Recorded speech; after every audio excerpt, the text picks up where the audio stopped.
Saudi আরবের বাদশা একদম কঠোর মুনাফিক, গাজার মুসলমানদের উপর কিভাবে নির্যাতন। আমার কাছে আফসোস লাগে মুসলিম বিশ্বের মুসলিম শাসকরা এখনো পর্যন্ত কেন চুপ আছে। আমার কাছে মনে হয় এরা মুনাফিক, এরা আমেরিকার দালাল। কথা বলেন ঠিক কিনা? মুসলিম এই শব্দটার একটা পবিত্র শব্দ, এই সমস্ত অপবিত্র ব্যক্তিদের সাথে পবিত্র শব্দ কখনোই মানানো যায় না। কথা বলেন ঠিক কিনা? অর্থের যোগান তো আমরাও দিচ্ছি, কেন আপনি মুসলমান ইসরায়েলের পণ্য কেন ছাড়তে পারতেছেন না? আল্লাহ রাসূল সাল্লাল্লাহু আলাইহি ওয়াসাল্লাম হাদিস শরীফের মধ্যে বলেন, আল মুমিনুনা কারাজুলিন ওয়াহিদিন, যারা মুমিন মুসলমান, গোটা পৃথিবীর সমস্ত মুসলমান একটা দেহের মতন। পৃথিবীর কোন প্রান্তে যদি কোনো মুসলমান যদি আঘাত পায়, পৃথিবীর কোন প্রান্তে যদি কোনো মুসলমান যদি শহীদ হয়, পৃথিবীর কোন প্রান্তে যদি কোনো মুসলমান জুলুমের শিকার হয়, আর অপর প্রান্তে কোনো মুসলমান যদি ব্যথিত না হয়, তাহলে সে কখনোই মুসলমান না। কথা বলে ঠিক কিনা?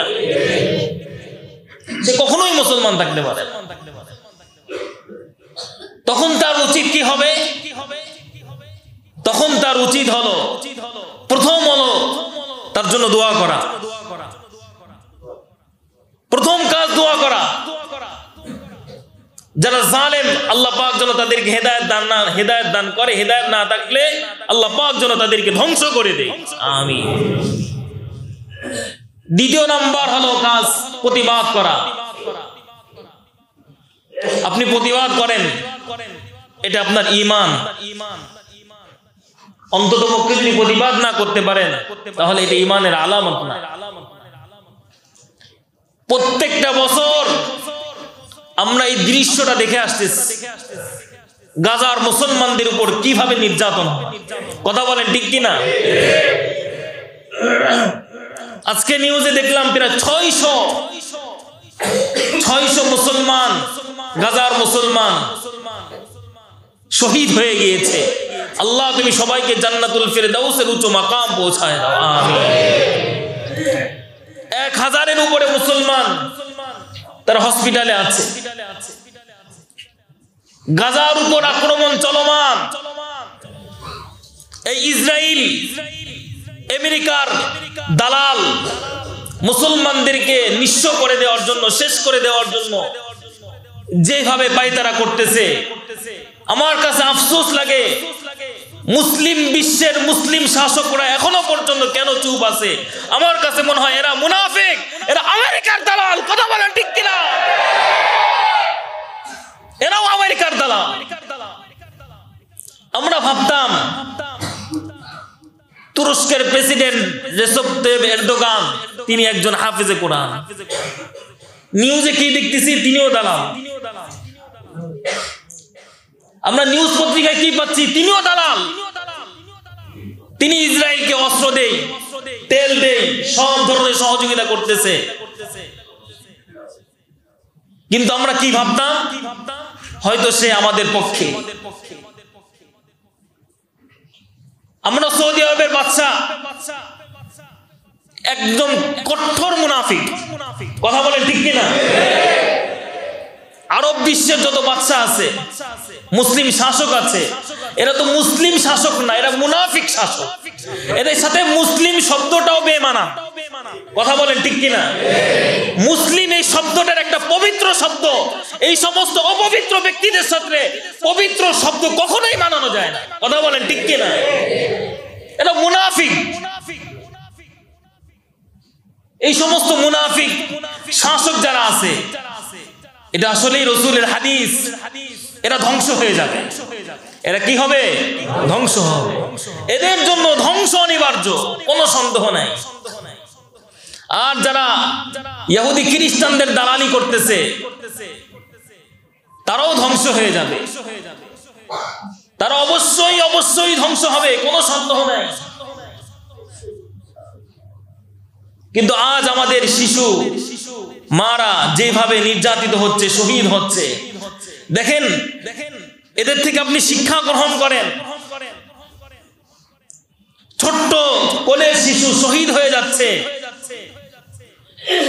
তারপরও তাদের ঈমানের পাওয়ার দিন দিন বেড়েই চলতেছে। কথা বলেন ঠিক কিনা? তারা জিহাদের জন্য প্রস্তুত। আল কুদস মসজিদ আকসাকে রক্ষা করার জন্য তারা প্রস্তুত। কিন্তু ইসরাইল, ইহুদিরা তাদের সবকিছুর মূলে হলো এই মসজিদ আকসা। এই মসজিদ আকসাকে তারা নাপাক করতে চায়। আল্লাহ এটা রক্ষাকারী, আল্লাহই রক্ষা করবেন আর তোদেরকে শেষ করে দিবেন। তোদেরকে কি করবে? শেষ করে দিবেন। অবশ্যই শেষ হবে, কোনো সন্দেহ নাই।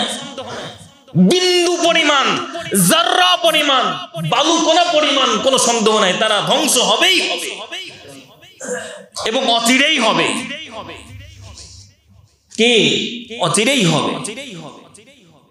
আল্লাহ তুমি আমাদের সকলের এই দুই চোখ দিয়ে তাদের পতন দেখানোর তৌফিক দান করো। আমরা যেন দেখে যাইতে পারি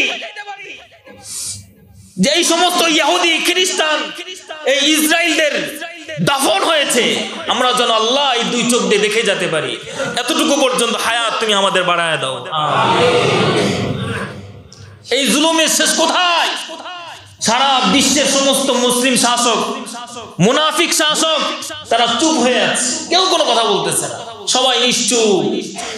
আজকে যদি আমেরিকাতে এরকম একটা ঘটনা ঘটতো, সারা বিশ্বে তোলপাড় হয়ে যায়। কথা বলেন ঠিক কিনা? কিন্তু মুসলমানদের ব্যাপারে আল্লাহ রাসূল সাল্লাল্লাহু আলাইহি ওয়াসাল্লাম বলেছেন, আল কুফরু মিল্লাতুন ওয়াহিদা। আল কুফরু মিল্লাতুন ওয়াহিদা। মুসলমানদের ব্যাপারে সমস্ত কুফফার গোষ্ঠী এক হয়ে যাবে। কে ইহুদি, কে খ্রিস্টান, কে বৌদ্ধ, কে হিন্দু, কোনো কিছুর ভেদাভেদ থাকবে না তাদের মধ্যে। মুসলমানদের ক্ষেত্রে সমস্ত কুফফার গোষ্ঠী এক হয়ে যাবে। সবার একটাই চাওয়া থাকবে মুসলমানদেরকে শেষ করা। কিন্তু মনে রাখা উচিত, এই মুসলমান যারা আছে তারা অন্য কারোর পূজা করে না, তারা একমাত্র আল্লাহর পূজা করে। কথা বলেন ঠিক কিনা? আর আল্লাহই তাদেরকে রক্ষা করবে আর তোদেরকে আল্লাহ পাক শেষ করে দিবেন ইনশাআল্লাহ।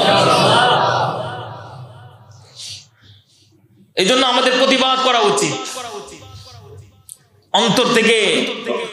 ইসরায়েল যে পণ্যগুলো আছে, আল্লাহর ওয়াস্তে মেহেরবানি করে, আপনি তো দেখতেছেন কিভাবে শহীদ হচ্ছে আমার শিশু, আমাদের কলিজার টুকরা সন্তানরা কিভাবে শহীদ হচ্ছে, মা বোনেরা কিভাবে শহীদ হচ্ছে। এই আমরাই তো অর্থগুলো যোগান দিচ্ছি, আমরাই তো দোষী। অর্থের যোগান তো আমরাও দিচ্ছি। কেন আপনি মুসলমান ইসরায়েলের পণ্য কেন ছাড়তে পারতেছেন না? কেন এগুলো না খাইলে হয় না? আপনি কি বাঁচবেন না? কথা বলেন ঠিক কিনা? আপনি প্রকৃত মুসলমান হয়ে থাকলে ইসরায়েলের পণ্য এখনই আপনি বের করে ফেলেন, আগুন দিয়ে ধরাই দেন, ভিডিও করেন, ভাইরাল করেন। আমিও বর্জন করলাম, তোমরা বর্জন করো। ইসরায়েলের পণ্য কেন ব্যবহার করি আমরা? আমরা দেখি বাংলাদেশি পণ্য তো আছে, এমন তো নাই যে তার বিপরীত অন্য কোনো পণ্য নাই। তার বিপরীতেও তো অন্য পণ্য আছে। তাহলে কেন আমরা ইসরায়েলের পণ্য ব্যবহার করব? এই টাকা দিয়েই তো অস্ত্র কিনে, বোমা কিনে, বিভিন্ন ধরনের সামগ্রিক বিষয়গুলো কিনে তারপরে আমাদের মুসলমানদেরকে হত্যা করতেছে। আল্লাহ তুমি আমাদের সবাইকে হেফাজত করো, আমিন। এই যে পণ্য বর্জন করবো তো ইনশাআল্লাহ, এটা মুসলমানের দাবি, ঈমানের দাবি, এটা ঈমানের দাবি। আল্লাহ তুমি আমাদের সকলকে বুঝার তৌফিক দান করো, সকলেই বলেন আমিন।